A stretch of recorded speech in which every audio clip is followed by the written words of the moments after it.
Take the Leap is the podcast where we get real about the roller coaster that is entrepreneurship and life. Sure, some folks make running a business look like a walk in the park, but let's be honest, it's more like a wild ride through a theme park with a lot of unexpected twists and turns. Join us, your co-hosts, Ashlan and Tory, as we spill the beans on our own real-life experiences and shine a spotlight on some amazing guests.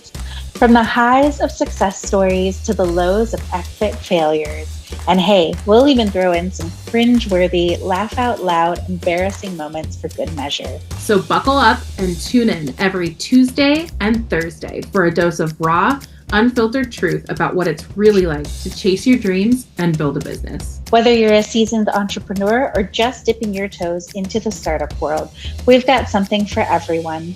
Even if it's just to make you think, wow, I'm glad I didn't do what they did.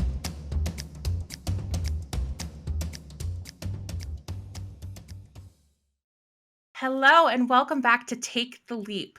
Today we are really excited for our guest. Her name is Eline Poot. When Eline started her corporate career at 23, she thought she just needed to work as hard as she could to be successful. But this mindset soon launched her in a debilitating burnout. After not being able to do anything for 5 months, she vowed to never work as hard for someone other than herself. During her burnout, she started a web shop in jewelry. Within 2 years, she made $100K in revenue. But even here, she noticed that the grind that entrepreneurs seem to love so much didn't work for her at all. Because even though she loved what she did, she still struggled with her mental health and motivation. After 4 years, she decided to close her web shop and start a new business, The Anxious Entrepreneur. With this business, she wants to show other small business owners how to run a successful business without sacrificing your mental health or physical health. Her motto is, your mental health is your business too. Welcome to the podcast. We're so happy to have you. Thank you so much. I'm really happy to be here. Yes. And just so our viewers kind of get a background, I have been following you on Threads for a while. I'm kind of forgetting how I first found you, but you popped up in my feed somehow. And I really loved all of the content that you had been posting about mental health and entrepreneurship.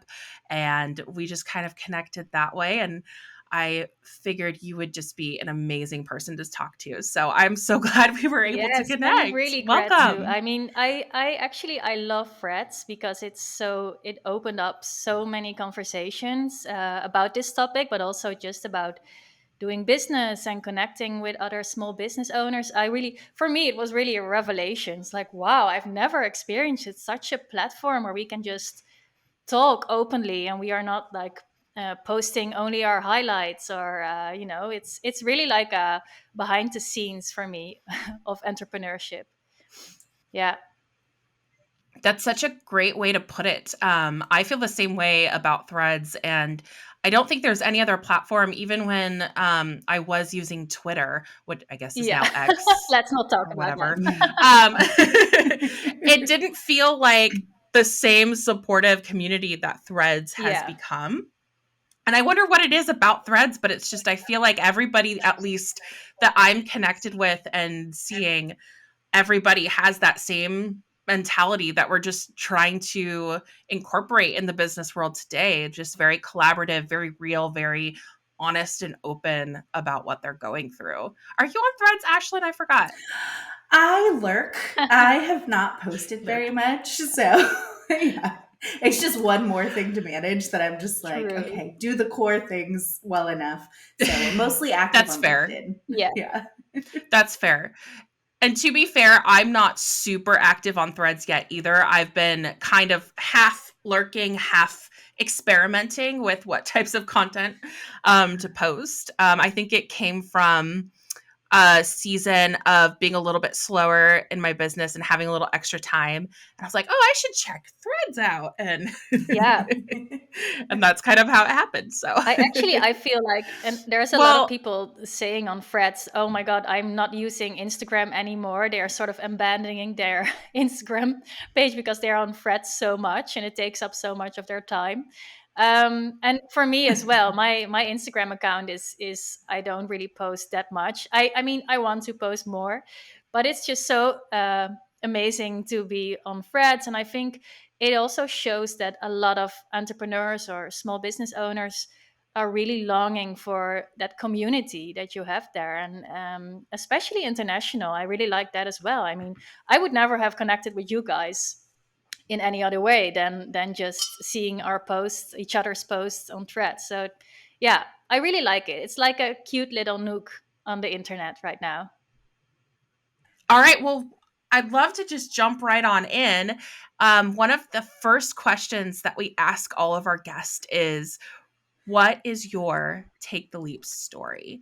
And by take the leap, we mean, what is your story that led you to take the leap and start your own business and jump into entrepreneurship? Well, you already told in the intro a little bit about my story, because, as you said, when I was 23, I graduated and I started working. And I had this, when I look back at it, it's like this crazy work ethic where I was just thinking, okay, I need to be productive all the time. I need to, work really hard in order to be successful and in order to actually be someone. That's what was in my mind. And this mindset combined with, my insecurity and my anxiety at the time, it really landed me in jobs that were super taxing for me, for my soul and for my body as well.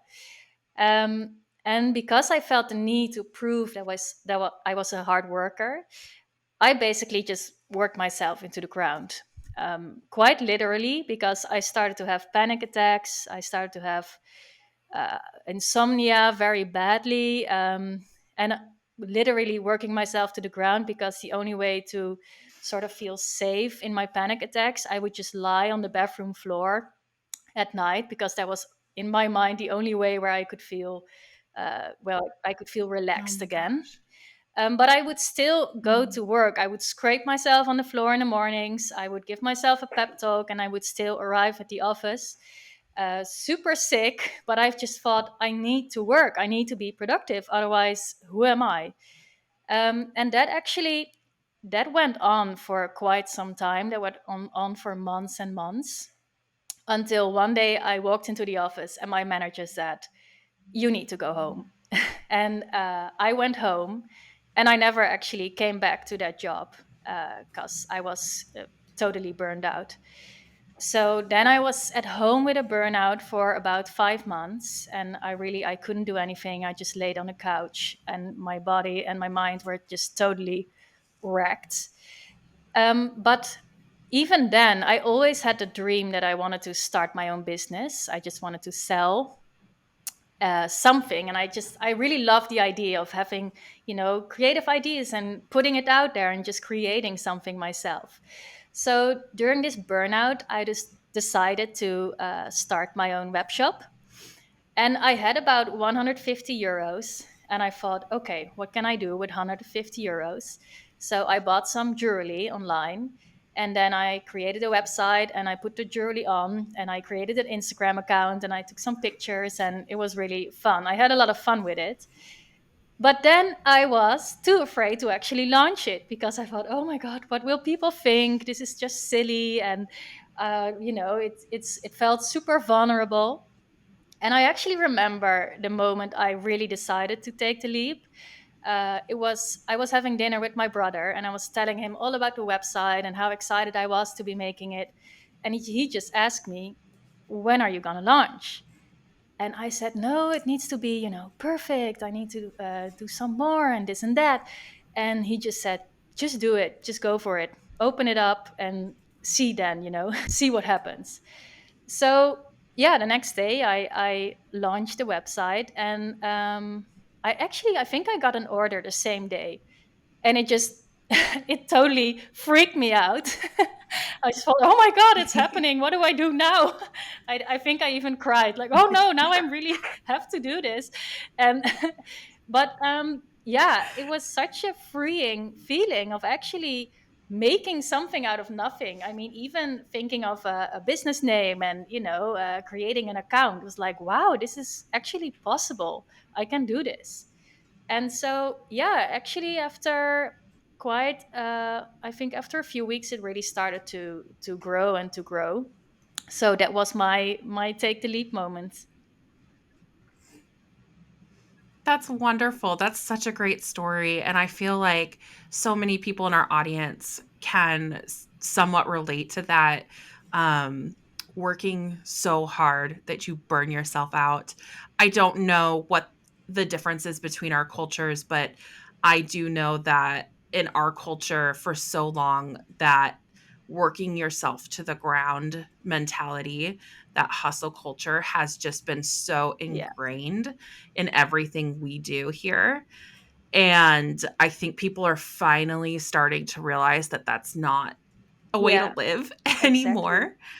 Um, yeah, and I don't know how much you've experienced that there, and your, colleagues and people have experienced that, but it's very real. And I think we keep having these conversations too with other entrepreneurs. Like, the bottom line is, we only have one life in theory to live, and why should we waste it just being so stressed out over work? Exactly. Yeah. Yeah, and I also think that what we are It's all looking for, I think, is to have a balance between, work life and just personal life. And I mean, the great thing about being an entrepreneur is that it's sort of, it combines it even more. You have so much more flexibility. Although that can also be a challenge, of course, because I mean, I think every entrepreneur knows the feeling of working on a Sunday night and, on a Friday night, and just think you have a day off, and then something happens with your website and you're still working all day. But yeah, for me there's a big difference of doing that for myself and, for reaching my own goals than doing it for someone else. And yeah, I think a lot of people are finding out, like, why am I doing this for this big corporation that, doesn't give anything back? Well, money, but not a lot of other things. Yeah. And sometimes they don't even give you enough money for it Exactly. to be anywhere near worth it, Exactly. right? Yeah. Yeah, and I think do think that the challenge, I think, is that there is a different. I think the tide is turning, but there's still a lot of talk about, what we talked about, the hustle and the grind of entrepreneurship, and, you need to work like 70 hours a week to be able to afford something. And I do think it's very important to look at a sustainable way of entrepreneurship, instead of like, I'm just gonna grind for 3 years and then I'll be super successful. Because I think that is a challenge. Not everyone has that opportunity to even do that. I mean, you have bills to pay, you have maybe a family, mental health issues that just don't allow that lifestyle.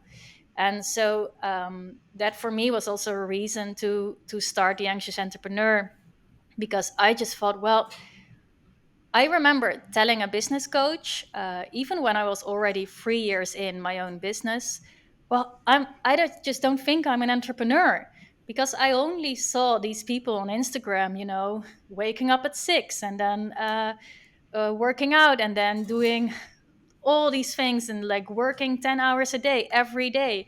And I would have so many days where I would just sit on the couch staring, or be very insecure about what I did, or have a lot of anxiety even when it was going well in my business.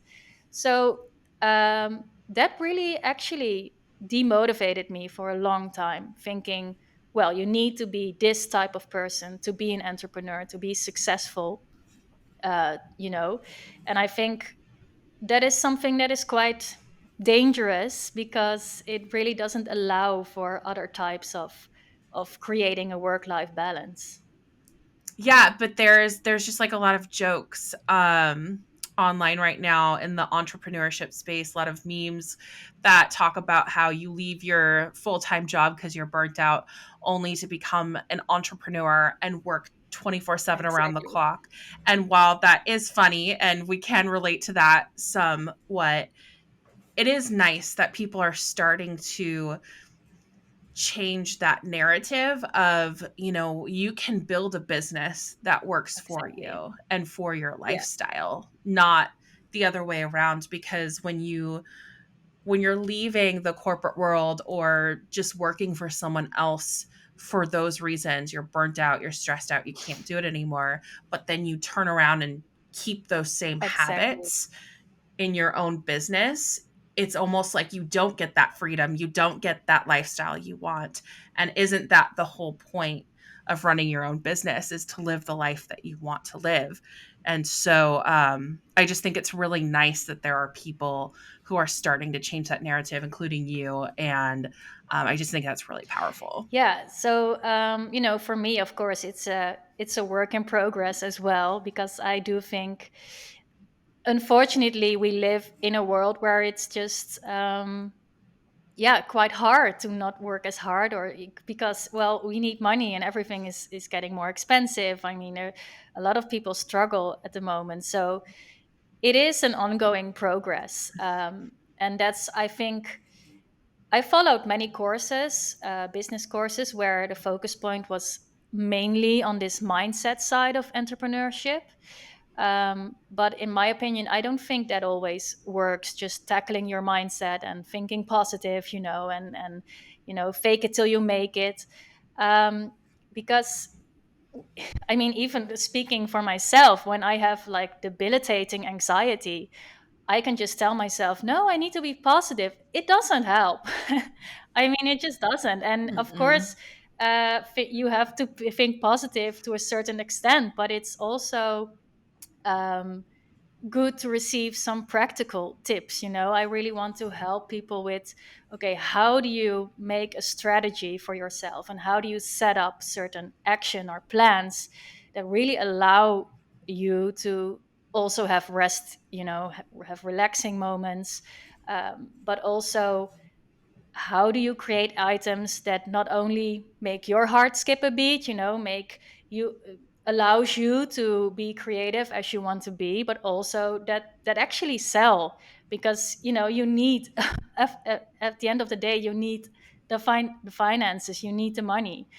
So, I'm still actually thinking about that, but I think we really need to step away a little bit from just the mindset of just think possible and everyone can make it as long as you work hard enough, to a more practical mindset. How am I going to do it? And now, how am I going to do it in a way where my business is still alive and thriving in 5 years' time, or even 10 years' time?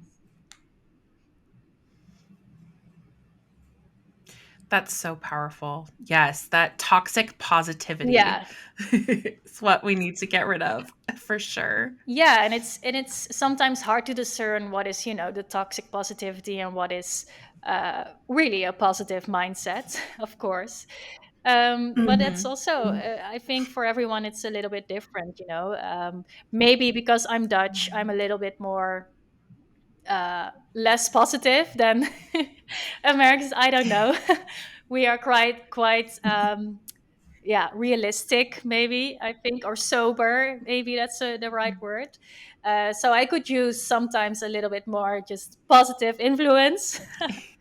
But, yeah, I think, to really create, I noticed for myself that to not let the anxious thoughts win is to not sort of gaslight myself into thinking I'm not positive enough, I can't be an entrepreneur because I don't just have positive thoughts, and so on, or I can't be an entrepreneur because I don't take actions every day, or, some days I really am not feeling it. So I think, yeah, setting up a strategy where you just have the appropriate action that you can take is really important. That's so great. Because I do think that a lot of times we That's so powerful. set ourselves up for, or we don't set ourselves up for success because we have all of these things swimming around in our heads about what we should do instead of making our own way. All right, I'm going to ask the next question. Aline, what piece of advice would you Yeah. give yourself when you started? knowing what you know now? Well, I think first of all, I would tell myself to just take a step back and oversee my actions and my work from a more outside perspective. I was so excited about the web shop in the beginning that I would just implement my ideas, like we say in Dutch, as like a headless chicken. I would just run around and do everything and act on every idea I had. And then I would leave the other ideas for, what they were worth. And I think not having that strategy has really had cost me a lot of money and a lot of energy as well. So that would be one of the first thing I would say. Just okay, relax, just sit back, and first think of what kind of actions am I going to take? How am I going to measure them? And yeah, make a year plan or even like a 3 month plan. So that was I think that would be the first thing I would advise myself. Also because I think, like I said, I think a big part for me is about my anxiety is that I feel like I don't have control over what I do, that I feel like it's sort of slipping away from me. And then, for example, when you have a day where you suddenly don't have sales, it's like it's very, you can panic, like, oh no, it's going bad. What did I do? And then you just don't have the control that you have if you have set a really good strategy and a good plan.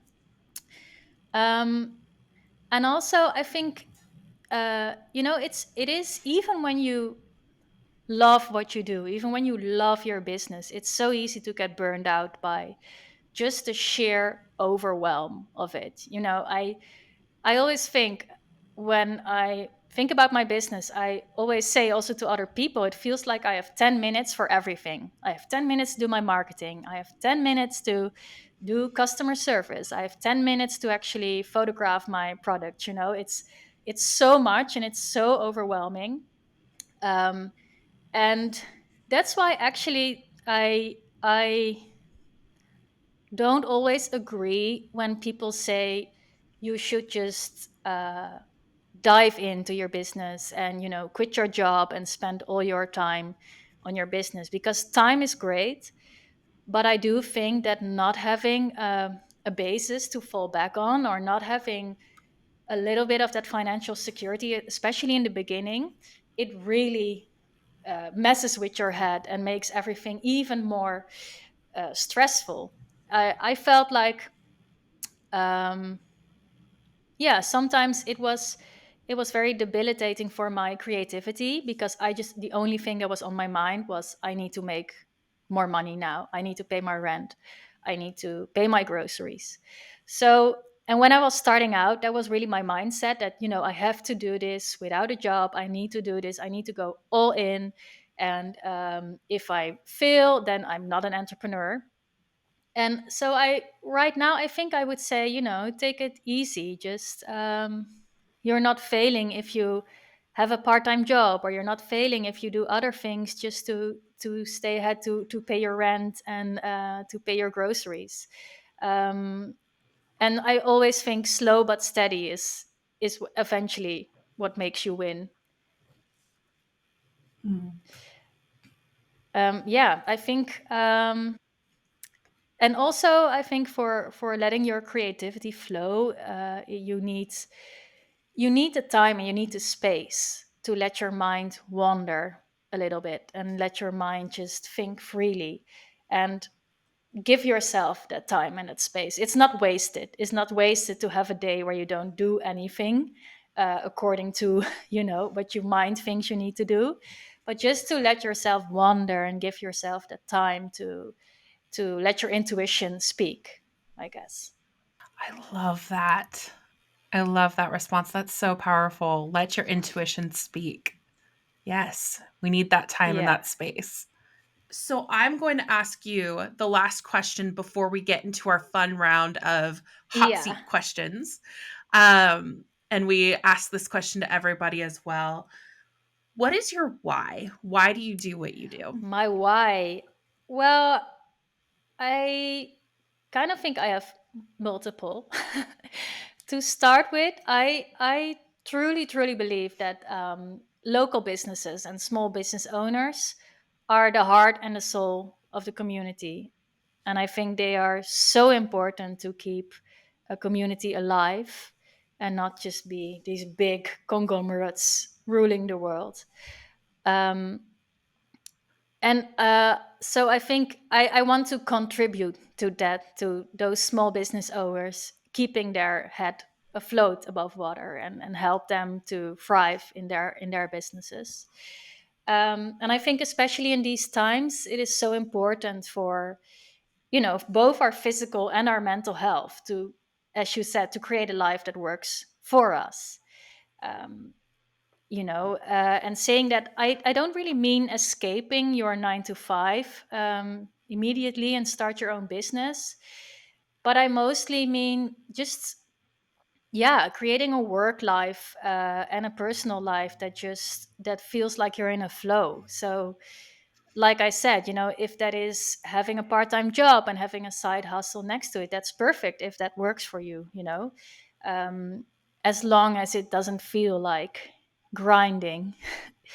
um, so yeah, and I also, that's why I think I love Fred so much, because it's more and more about, and also you see it on Instagram, I think lately, that it's so good to address those mental health issues.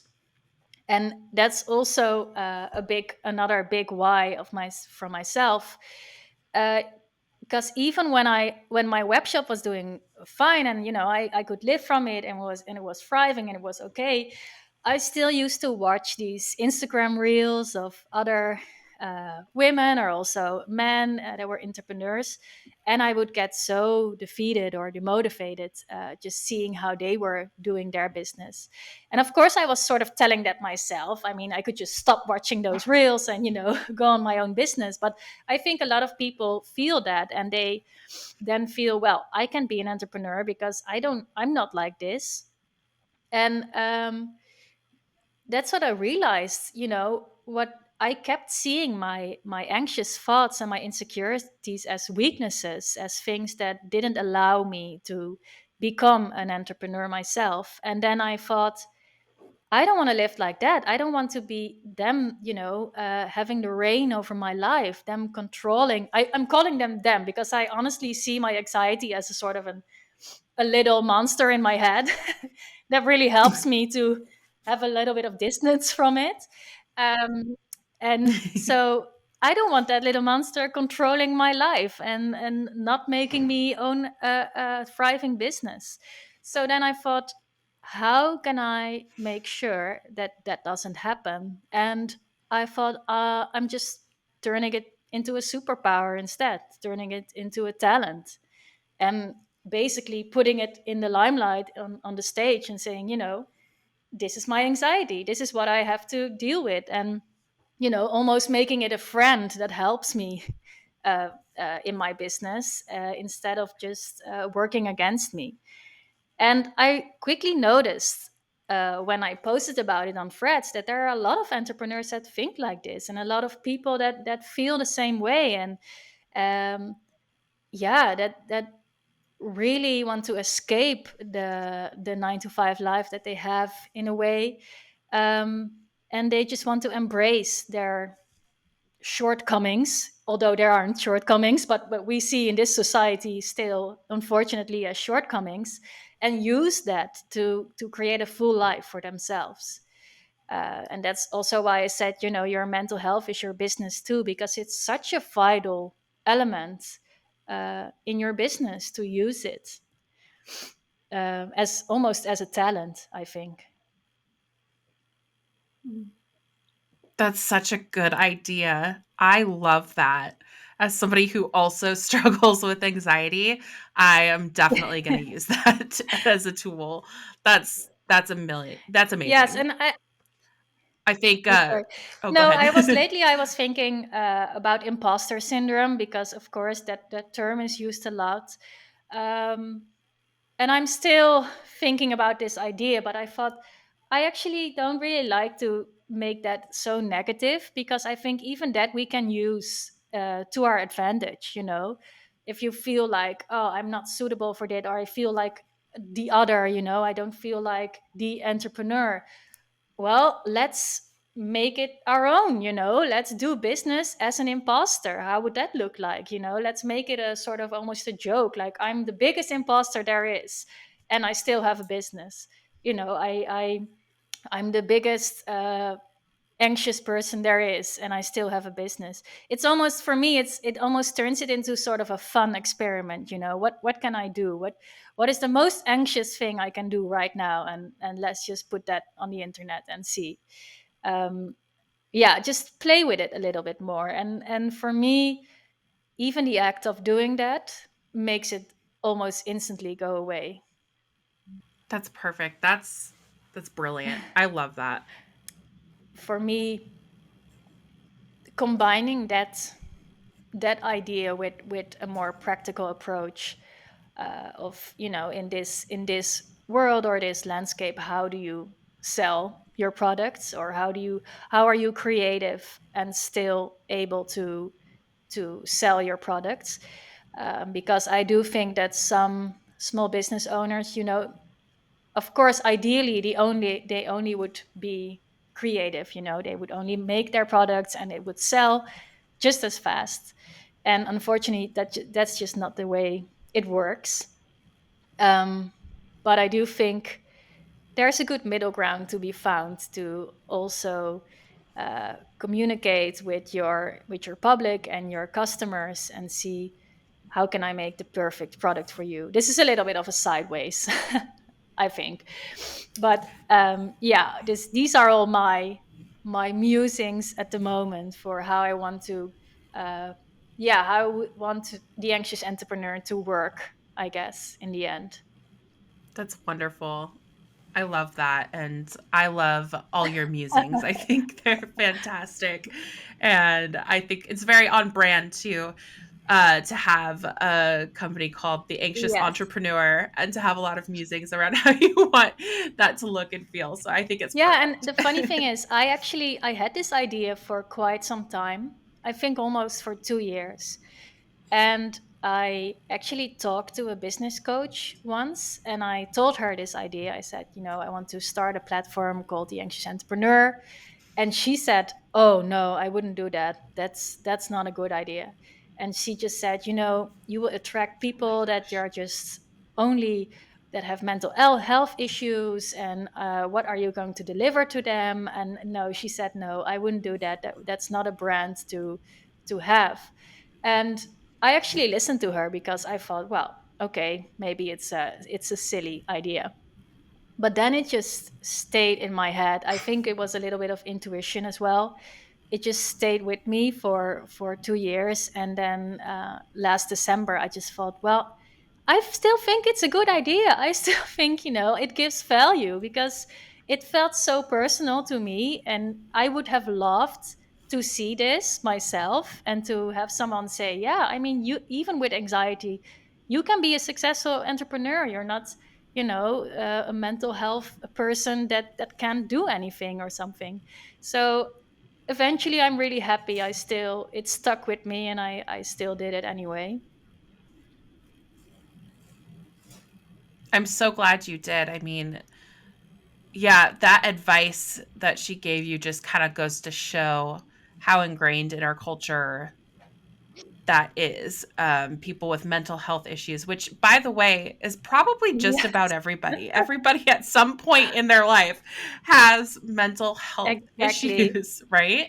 Um, and so I don't know. I just think it's kind of a like taboo topic, and it just goes to show. I'm sure you've noticed as soon as you've started talking on threads and launching your thoughts, people want to have conversations with you because we're all craving that. We all relate to that. We all need Yes. that. So I'm so glad you eventually said, "Oh, I'm not going to listen to this anymore," because yes, we need more of these Yes, conversations. I totally agree. And I think it's such, I think shame is a thing that really holds a lot of people back, and that's such a destructive power, I think. And unfortunately, putting yourself out on the internet, you are vulnerable. There is a chance that you will be shamed by people, even though of course it's your own choice to feel ashamed by it. But I mean, it happens and it is vulnerable. And um, I'm just so happy to see that's really, really changing right now. And people are just sick and tired of seeing a highlight reel on Instagram. And it's such a freeing thing, I think, to just put yourself out there. And I mean, to be honest, it's still a process for me to, for example, make reels about it. Or only the thing that I'm not a native English speaker. I doubted that for so long. Am I going to do it in Dutch? Am I going to do it in English? Because my English isn't that well, and blah blah blah.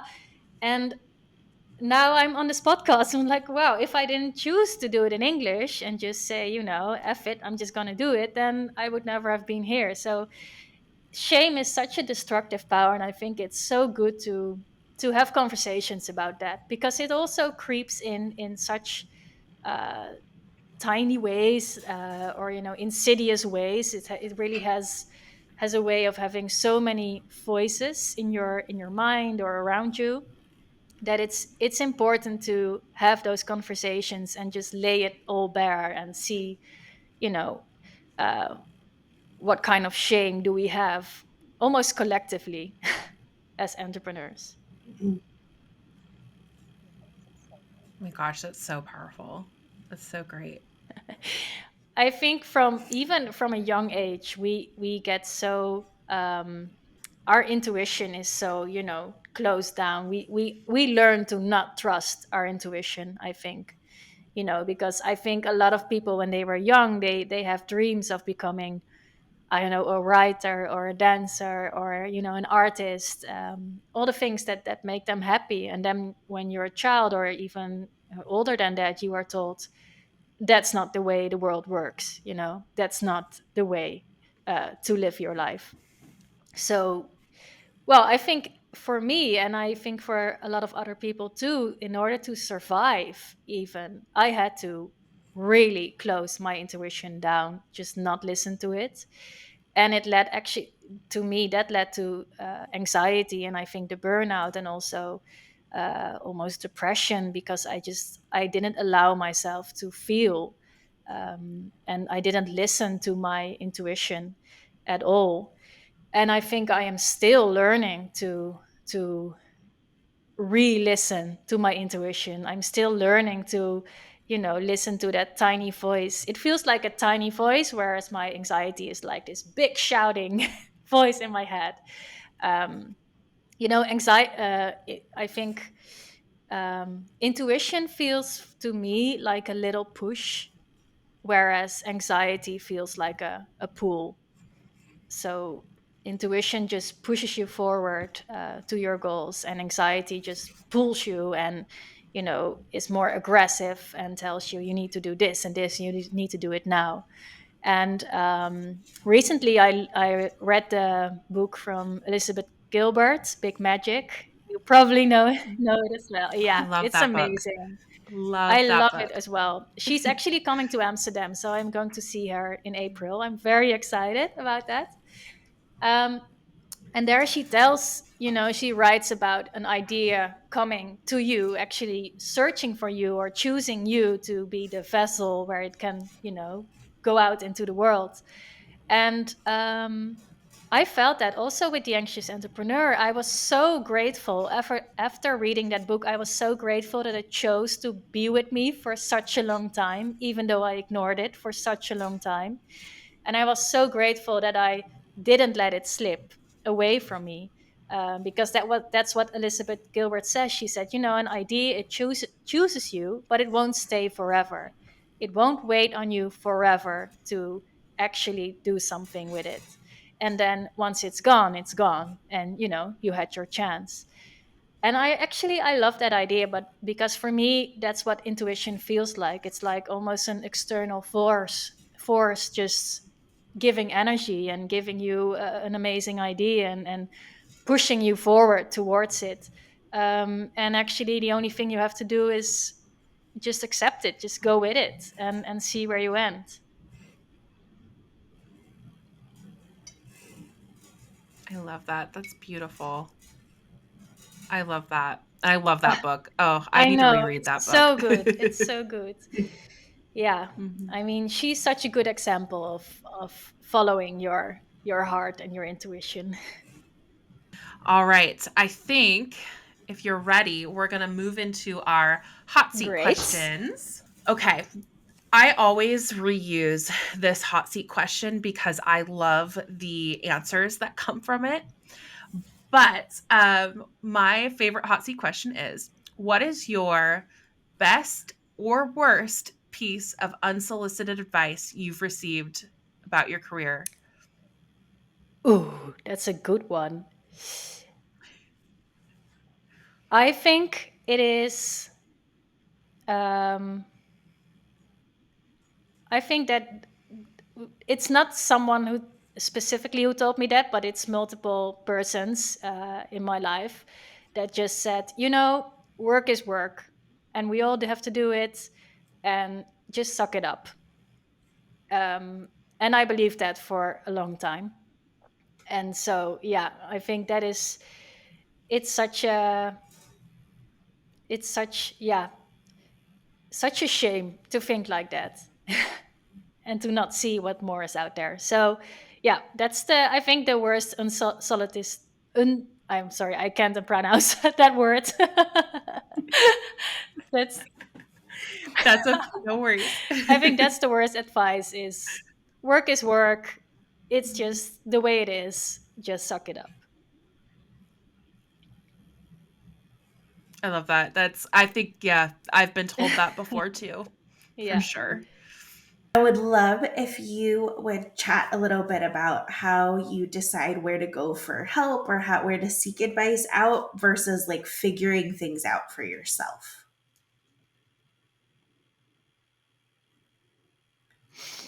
That's a very good one as well. I think for me, well, let's just say seeking advice for my work or even also in my personal life.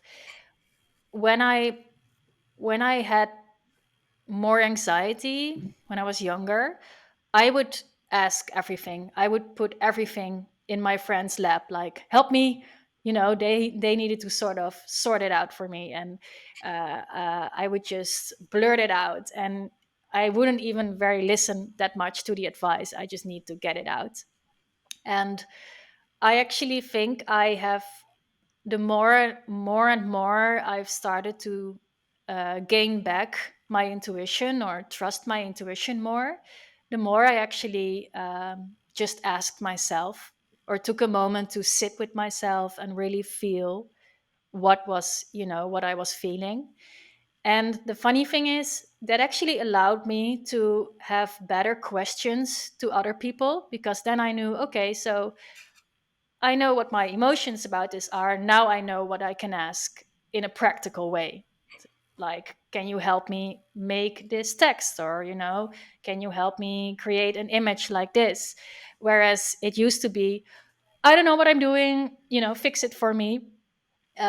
So I think I learned to ask better questions by first listening to myself, and just sort of almost removing the emotions from it, and thereby the anxiety, and then just being very practical and thinking, okay, what do I need from someone else right now? That's so great. The asking better I questions love that. and really taking time to sit with it. That's so wonderful because I do think a lot of times we get in our heads and we're like, oh my gosh, I can't figure it out. So thank you so much for sharing that. Yeah, you're welcome. And it's always, I do think I can ask more, because also think that's a little bit a thing of an entrepreneur. We tend to think we know it best, and that's the fun of it, of course. It's like, well, I want to do my own thing and do it on my way. So, I mean, that's also a fun thing to do, but it shouldn't be that you get super stuck in doing it your own way, and then you just end up doing nothing. So it's a fine balance, Mhm. knowing when to just, okay, I can do this, or someone else is better than me in doing this, so just ask someone else. Mhm. I love that. It's perfect. Um, my next question for you is less of a question and more of me repeating some words that you said Okay. back to you because I thought they were so powerful. This thing you said was so powerful. I really want to talk about it. So, I'm going to read you something that you posted Okay. on Threads I'm curious. recently. Um, you said this. You said, I just realized not believing in myself has cost me a fortune. I could have earned tens of thousands more if I believed in myself enough to go after that job, to experiment with those ideas, to just take the actions I knew I had to take. Don't let your imposter syndrome rob you of a wealthy life. Yes. Yeah. I think yeah. I think it kind of resonates in certain ways with a lot of people who have experienced insecurity or anxiety or stuff like that. This was me. I wrote this down when I was thinking about just my younger years. I think, my 20s. I was so Actually, I think it has a lot to do with thinking very negatively about myself, about who I was, and just, my place in the world. And I had such a deep feeling of, I am not worth it to earn a lot of money. It was almost like it was a dirty thing to want to be able to just live a good lifestyle, or to ask for money, even. So I kept on choosing jobs that I knew were just, super bad for my mental health and toxic, almost like I thought, I deserved that. And it actually makes me sad thinking about it, because now I think, oh, it was just horrible. And I kept blaming myself for not being able to just do it and just, suck it up and earn some money. Um, and it really, yeah, and that's why I say it robbed me, because if I could go back now with the knowledge I have now, and the self-love I have now, I would make very, very different choices. And at the same time, I am who I am now because of all those experiences. And I think the most profound thing I realized is that all that time I was just thinking, I am bad, I'm bad at this, I'm bad at that, I don't deserve to XYZ. And all the time, the only thing that was wrong with me is that I was thinking so badly about myself. That was the only thing I should have changed, not all the other things I was trying to change about myself. And, that's, I'm so happy I realize it now. And it really allows me to think different about myself. And I really hope that there are people in their 20s now that realize it sooner and just go for those better jobs, or go create their own businesses, or go against, the grain, go against the system. Yeah. Absolutely. I hope that is my hope as well, that people younger than us start out Yeah. fresher and in a new way than we did and don't have to struggle quite as much. Yeah. And I do think we are going in the right direction when it comes to that. And I think, social media, it has a lot of negative sides, but for me, that was a very positive influence as well, because it quite helped me to reframe some thoughts, and having, following some accounts that were talking about things like this, and also shame and anxiety and choosing another lifestyle. um, so it's two ways, and I hope, I do see Instagram and threads going the right way, like changing for the better, I think. Sometimes people forget that social media is super curated. Like you get to choose the accounts and the information that you see. So I'm so glad, Eline, that you talked about the positive sides of social media, because you get to choose who you follow and what you look at there, and you can choose to do doom spiral scrolling on accounts that make you feel bad about yourself or feel like you're not worthy enough. So I'm very glad that both, what you're posting to threads and some of the places that you follow are trying to promote just a better and healthier way to have a worldview. Oh, I just wanted to add to your what you said is that yeah, I really think it's good to be mindful of that, to see it as your own little curated collection of self-help or whatever you want to see. If you just want to see, cute animals, then by all means do that. And just know that it is made to keep you hooked, so you better just choose to see the right things and let it help you, and feel when it doesn't serve you anymore. That's great.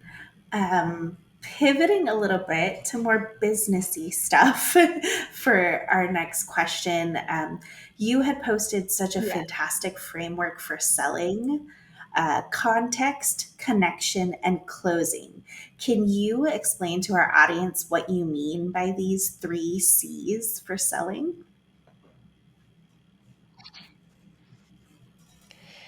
Yeah, so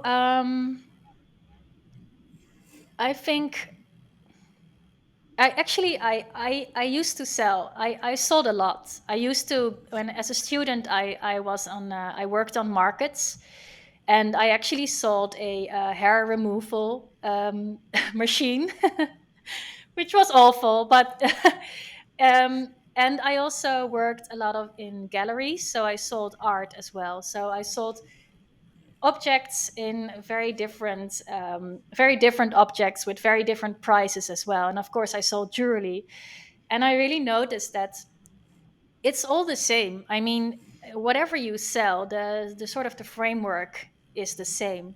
And what I see some small business owners do is they make a gorgeous piece of earrings, or they make a gorgeous ring, and it's beautiful, and but they only put it on their Instagram, and they make a picture, and they just say, this ring is, I don't know, $50, and that's it.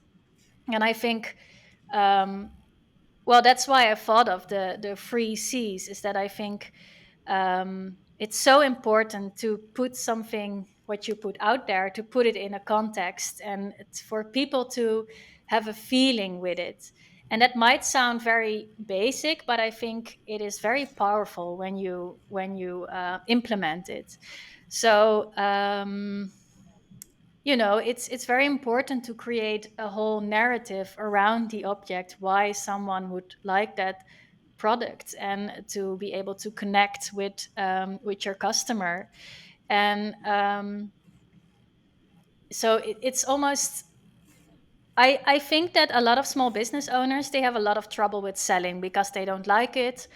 It makes them feel a little bit icky. It's like, I don't like it. It almost has like a negative connotation to it. You feel annoying just putting it out there. But that's why I think it's so important to think about, okay, in what kind of context am I placing my product, and what kind of connection am I making with my customer? Only if it's,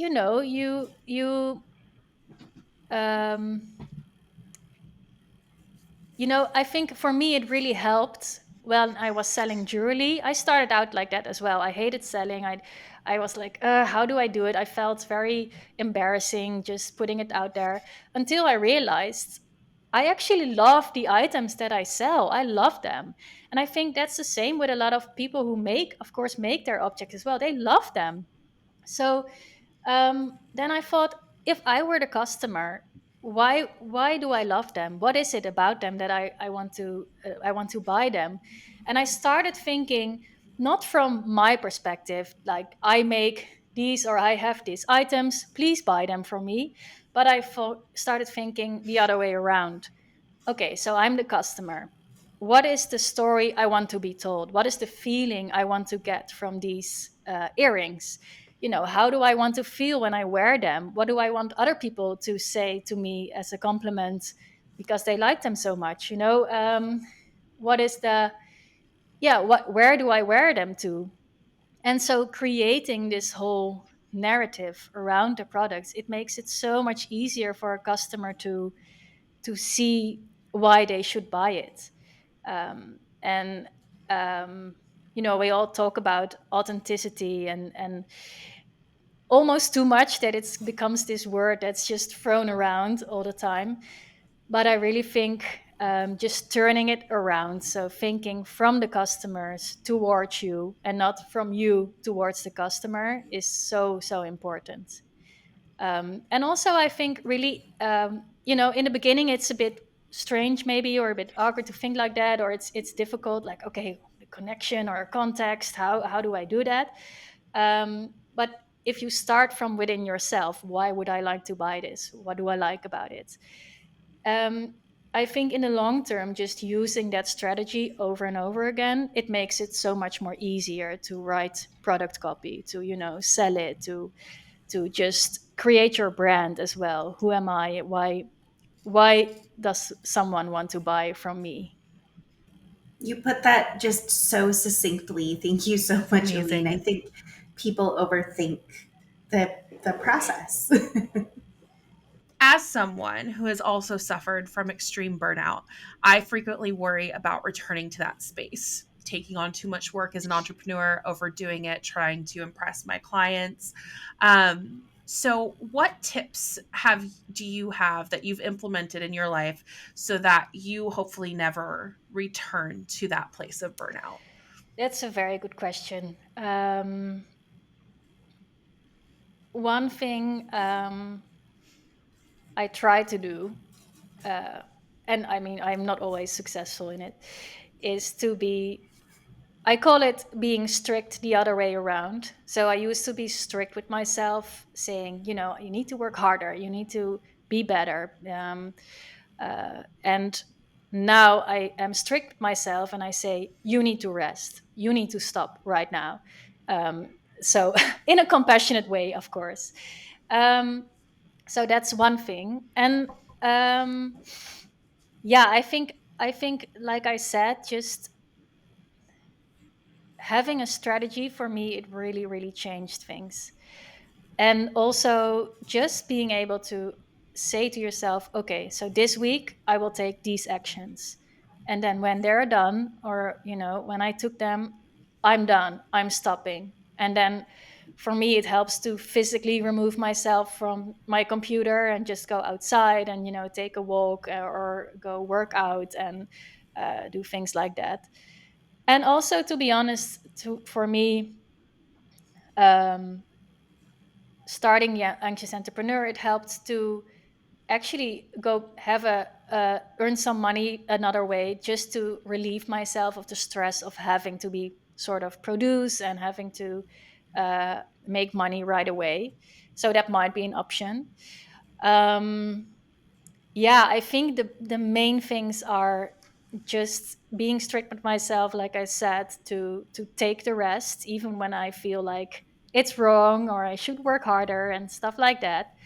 And secondly, also just posting or putting it out there when I feel it's not ready at all, which feels very very uncomfortable. I You must know that. You must know the feeling as well. But I really try to do that every time. Just progress over perfection. Just don't not listening to that perfection voice or the inner critic in my head. Um, and also, yeah, having a lot of walks. It's very rudimentary, or it's very. I used to not like it when people would tell me that. Just take some walks. And it's like, oh my God, is that your solution? But unfortunately, it really works. Yeah, yeah. So yeah, and of course also a thing that I didn't like when people would tell me, but also what I do feel really works is taking action, and not stop the overthinking, because I really believe, for me, my burnout came when I thought I was taking a lot of action, but I was taking the wrong actions, and I wasn't listening to my own inner voice. And I do think when you're in that flow, when you let your intuition push you, then taking action won't give you a burnout, because it will give you energy. Yeah, so I think, when you feel that sort of burned out feeling coming on, force yourself almost to sit with your feeling, to listen to your inner voice, and just, you know, rest, and then let it guide you again into taking appropriate actions.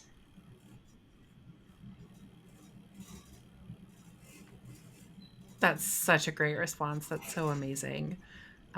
Yes, I definitely have can relate to that, perfectionism getting in the way of just taking action. And yeah, everything you just said was so powerful. I think I was really asking that question for selfish reasons so that I could have a list of tips to do for myself. But yes, you're so right. That's so great. Yeah, and I you know, mm, yeah, it is a progress for me too, to find the balance of push, knowing when to push through and just not listen. You're like, okay, no, I just need to do this. Okay, I'm tired, but I'm pushing through, and really feeling, okay, now I need to stop. And it's a fine balance, and I think that will be, for me, accepting that is a work in progress, and I'll probably never perfect it because I also want to perfect that, of course. That also helps me, just thinking, okay, I'll try again next day, or oops, I did too much. Okay, mistake. I'll learn not to do this again. Stuff like that. And also, I think accepting, um, for example, when I had a busy day and I talked to a lot of people, I know I need an evening for myself. I need to unwind for a couple of hours, preferably, not talk to anyone, just watching TV or reading a book. And I used to be so mad about that, like, oh, I'm so weak that I can't do that. I need to work after seeing these people, or I feel tired, but I don't care. Let's go. And just accepting, okay, that's not who I am, and it won't help me if I force myself to be someone I'm not. So I'm just gonna sit and watch Netflix for 4 hours, because yeah, that helps. And then I'll sleep better, and then I have a better day tomorrow. So that's it. Yeah, so I think that's also just a bit of self-compassion, and yeah, not listening to the grind, I think.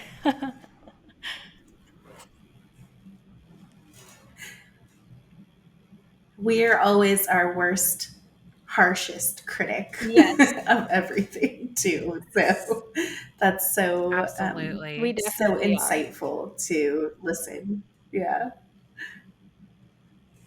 Awesome.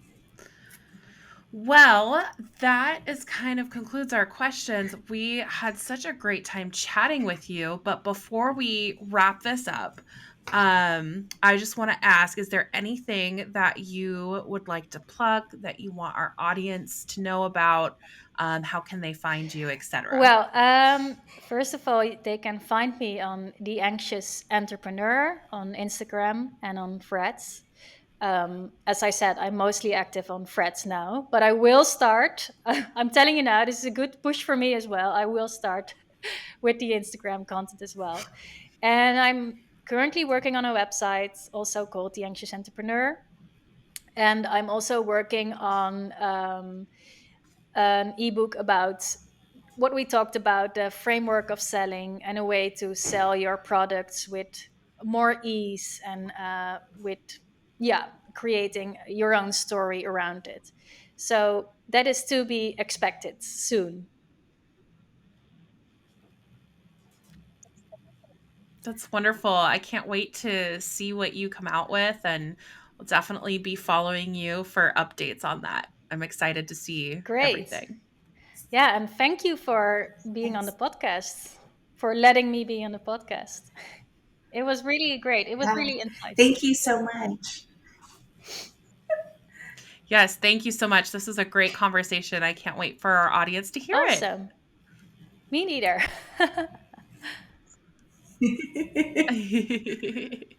All right. Well, thank you everybody for joining us this week, and we'll see you next time.